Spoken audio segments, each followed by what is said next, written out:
Yep, she's back up on jack stands. So I wasn't expecting on making this video for another month or two, until I had all the other parts to do a full like little rebuild series on this truck. But I guess we're gonna start up the first part of the rebuild series today, about a month early.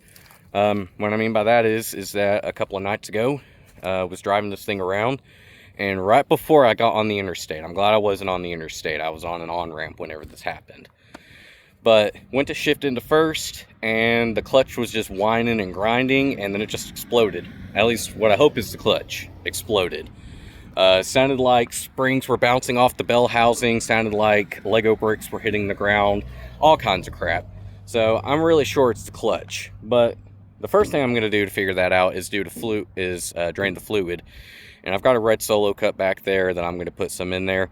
And as long as it looks better than my Frontiers fluid, which had chunks and looked like liquid anises, then I'll be pretty happy. I highly doubt that it's going to look like that because this thing's been doing great. I haven't had any issues out of it like I had out of my old Frontier. It's just previous owner owned this truck for about 200,000 miles and put 200,000 on it in about 5 years. Previous owner owned it from 97 to like 2018, 2019, owned it for about 21 years, and then sold it to their neighbor, which is my girlfriend's grandma. Sold it to her. She put about 200,000 on it and blew an engine, had the engine replaced. I don't know if the clutch was replaced when the engine was, but the engine was swapped, and the engine has, I don't know, it could have anywhere from 200,000 on it to 180.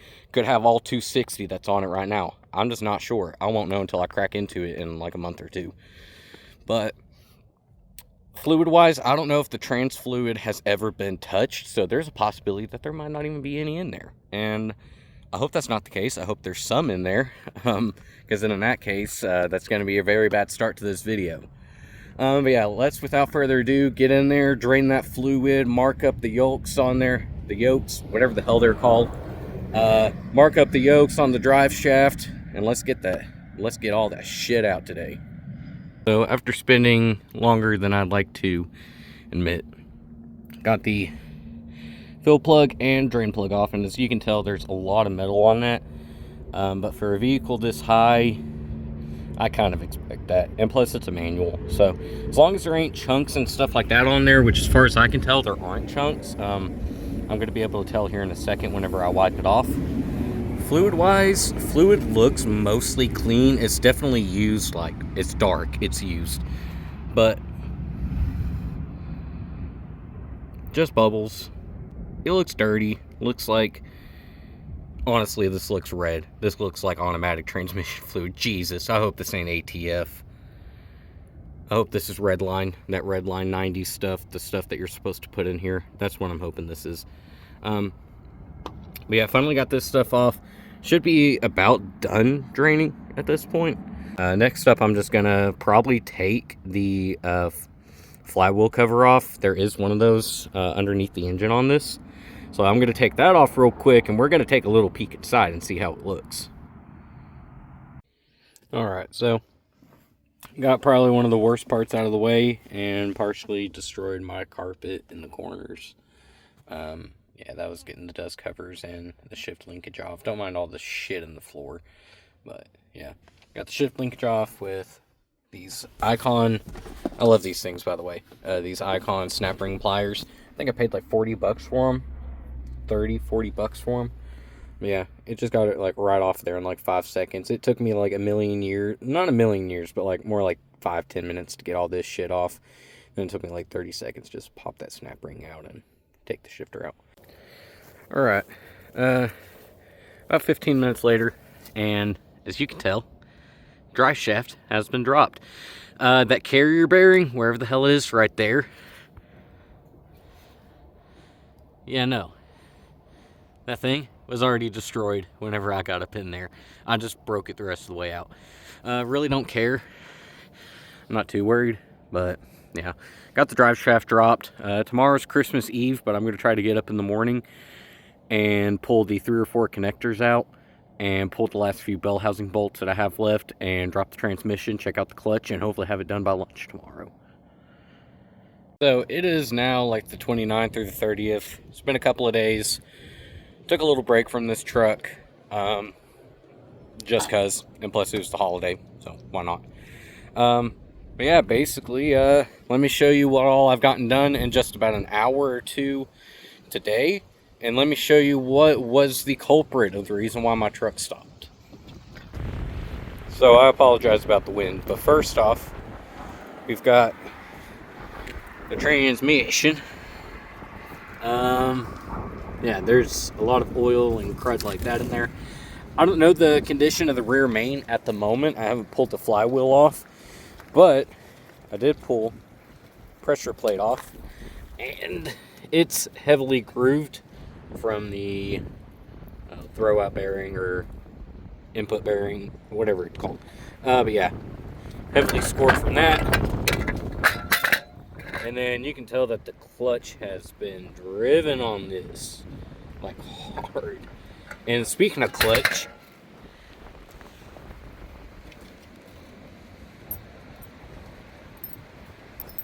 yeah, these are the springs, and this is the clutch.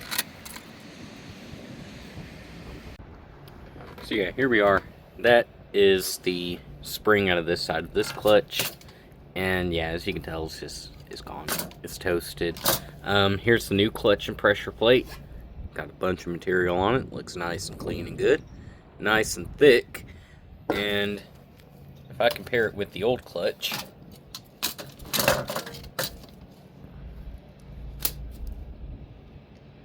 they are worn out. And here's the pressure plates. This one is nice and grooved up. Has quite a few scores and heat spots in it. This one, nice and clean, nice and brand new. No wear marks in these teeth. While this one just is full of them from the throwout bearing. Yeah, this one is an OEM Nissan one, and this one is like a Rock Auto one. It has PHT on it, so does the clutch, so it's probably a PHT brand or something, I don't know.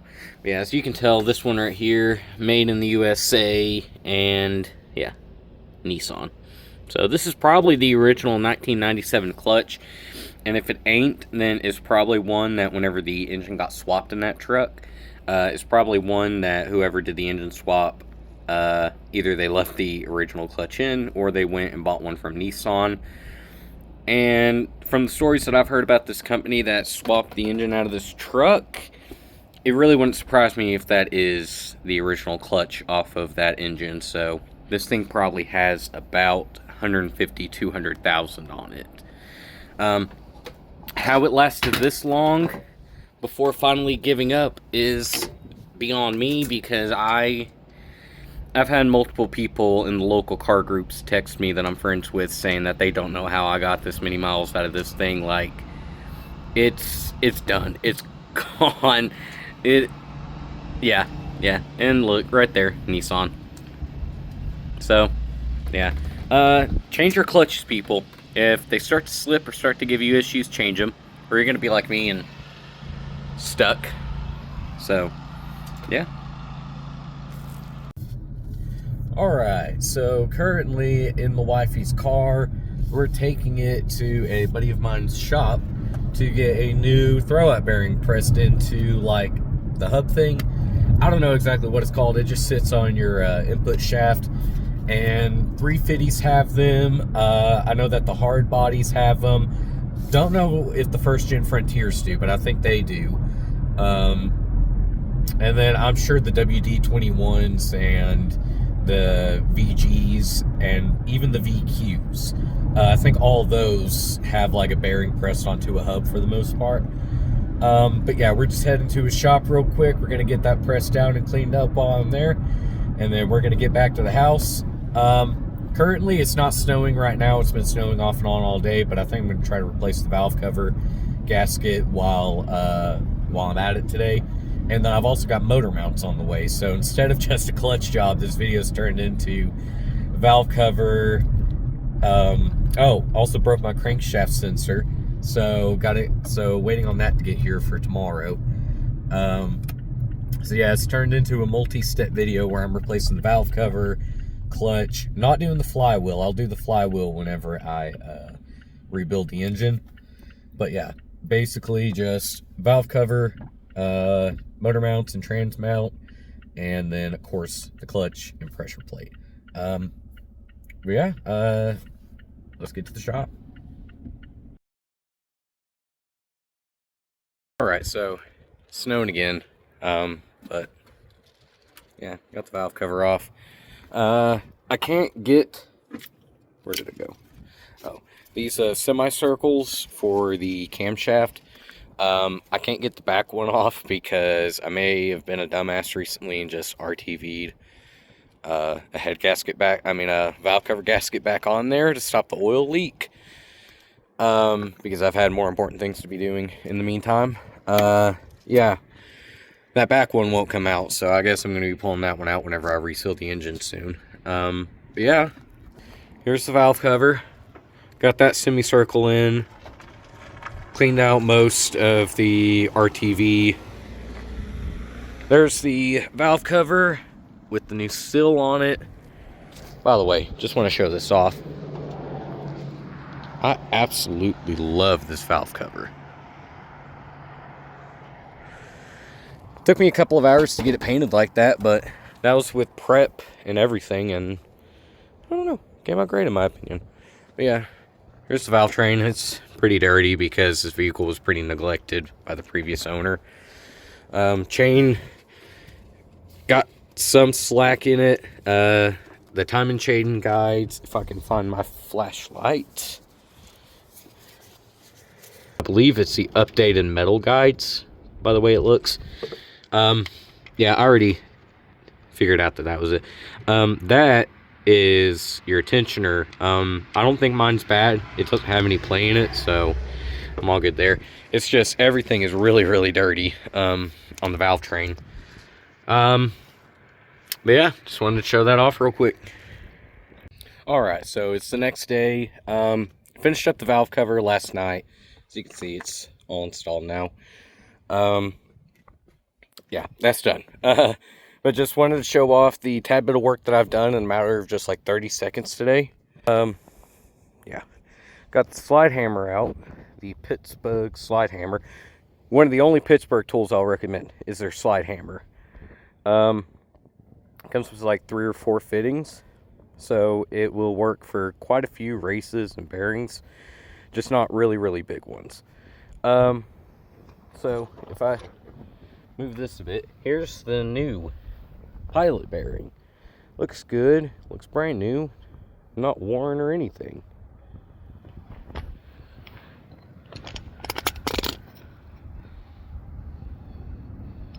That is the original pilot bearing.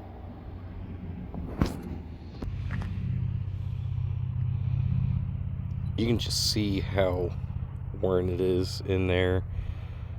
It's been stretched, it's been pulled, I really don't see how this has lasted this long. Alright, so just like that, got the new pilot bearing in there. Alright, so a few short minutes later, and as you can tell, a KA24DE clutch kit does in fact fit a KA24E. Now waited to do the satisfying part here. Brand new friction disc and pressure plate in. But yeah, it's in there. Next up is my crank sensor, because as you can tell, it broke whenever I was pulling the transmission down. Here. Yeah, it broke while I was pulling the transmission down. Yeah, that should be coming in today, and then I'll plug that up, and we'll be good to get the transmission back in and drive shaft plug back up, and hopefully she'll be running. 1 week later. Alright, so it's been a couple of days, and as you can tell, it's back together. It drives great. Clutch, best freaking clutch I've ever felt, and I'll just go on and say that. But yeah, truck's done great. The clutch is acting weird. Well, the clutch pedal's acting weird. Basically, like, it goes to the floor until you build a little bit of pressure, then it works great for a couple of minutes, and then it goes back to dead. Nothing's leaking. Slave cylinder reservoir and all the lines are in perfect shape. No rust, no nothing, no leaking. So I really just think there's a lot of air in the lines, and I just need to keep pumping it out. I think I'm just going to do a whole like system flush while I'm in there, since I have enough brake fluid. It is pretty dirty, so that could be another issue. So I think I just really need to just flush the system, let it all drain out, and then put new fluid in. Yeah, also got the motor mounts. Haven't installed them yet. That'll probably just be a separate video. I want to kind of get this one done and out as soon as possible. But yeah, clutch just needs a little bit more bleeding. Transmission's back in, clutch is in, and so far that KA24DE kit works about 99% of the way. Throwout bearing is the only piece that doesn't fit on it. Other than that, pilot bearing, pressure plate, friction disc, all that stuff, it fits in a KA24E. Yeah, just wanted to show that off. Everything's done. The truck is back up and running. It has done great, other than that little clutch issue I've had. But yeah, it's done. Everything's fixed. Yeah, I don't mind the body damage. I'm eventually going to get that fixed up. But yeah, everything's in place. Bled the clutch, so the clutch is halfway working now. Not entirely, but halfway working. And yeah, there's the truck.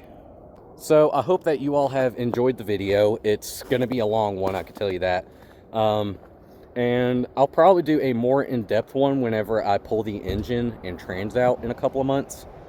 Yeah, y'all will definitely see a more in-depth video then on an engine rebuild and how to do a even better clutch job on this. But yeah, hopefully y'all liked the video, and I will try to catch y'all on the next one.